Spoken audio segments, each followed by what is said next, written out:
Thank you very much. আমি Raju Lord জামাইকাতে যে office সেটাতে এসেছি। এখানে যে ভদ্রলোকরা আছে, স্পেশালি রোকন, ফিরোজ এবং অন্যান্য যেনারা আছেন, তারা অত্যন্ত প্রফেশনাল এবং আমার ফাইলটা ওনারা দেখাশোনা করছে অনেকদিন ধরে। আমার EB-1 যে ইয়ে ভিসা প্রসেসিং অ্যান্ড গ্রিন কার্ডের বিষয়ে। তো আমি বাংলাদেশ থেকে এগুলো সমস্ত প্রিপেয়ার করেছিলাম। তো ওখানে নানান রকমভাবে ওদের সাথে নানানভাবে আমাকে মিটিংয়ে জড়িত হতে হয়েছে বা বিভিন্ন সময়।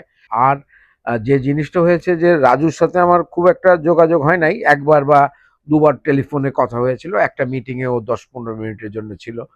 এবং ও যখন আমার প্রথম I-140 যেটা ওইটা অ্যাপ্রুভালের সময়টাতে ও যে জিনিসটা করেছিল যে এটা আমার কাছে ইটস আ ওয়ার সেলিম ভাই, আপনি এটা নিয়ে কোনো চিন্তা করেন না, অ্যান্ড উই উইল ফাইট, আমরা এটাতে জিতবো। অ্যান্ড ওটা হয়েছে।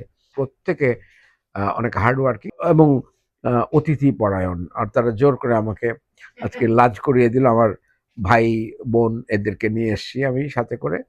না, আমার ভালো লেগেছে। Wonderful time I spent here. Thank you very much.